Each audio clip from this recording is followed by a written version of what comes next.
So we're very excited that as part of this partnership with the ADA and IBM Watson Health, we have announced this developer challenge because one of the key stakeholders, we often focus on the providers and the patients, but it's the pioneers or the entrepreneurs who are coming up with so many brilliant ideas as it relates to how we can leverage technology, mobile health, digital health, to empower the consumer, empower the person with diabetes and their caregivers.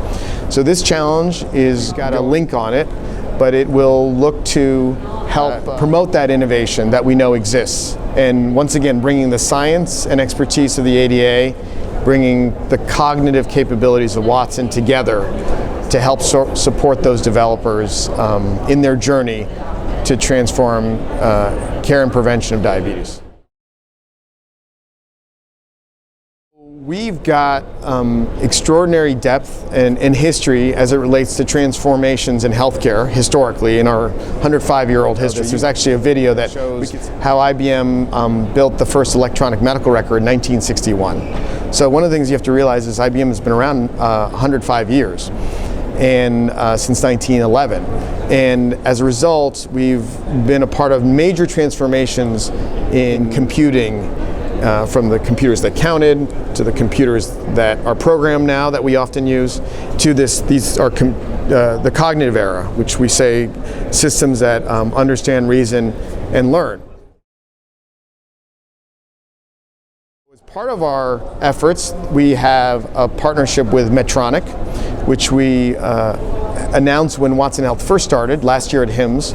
And since then, we've made extraordinary progress. We announced at the Consumer Electronics Show a predictive model that was able to predict hypoglycemia about 3 hours before it would occur, leveraging the data from the medical devices anonymized. And now we are introducing the first app with Medtronic called SugarWise, which will be able to empower people with diabetes and a Medtronic device to be more wise about their sugar. Our studies have demonstrated with about 10,000 lives the ability to predict up to 86% likelihood of potential hypoglycemia within 2 to 4 hours. So as you can imagine how important that is for that to be something that is in the hands of people with diabetes with those devices.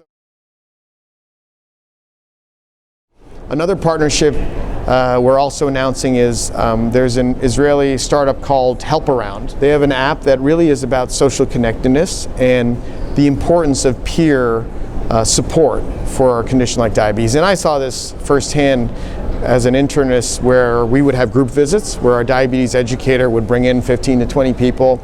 And while I might go in there for 5 to 10 minutes talking about some of the important aspects of diabetes management, it was really the remaining 1 hour that was valuable, where I could see and understand how people with diabetes were taking care of each other. And that was actually, in my view, more effective than anything I could say or do. So HelpAround is this app that's going to leverage Watson APIs, like personality insights, like sentiment analysis, to customize and personalize, as I referenced earlier, the support that is occurring in that type of virtual setting.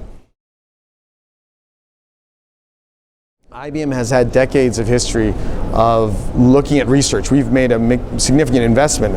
We've been for like 23 years in a row the top of patents.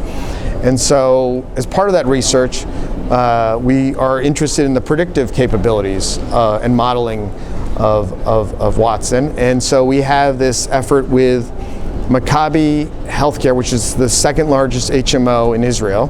There's about 2 million lives, 20 years worth of data.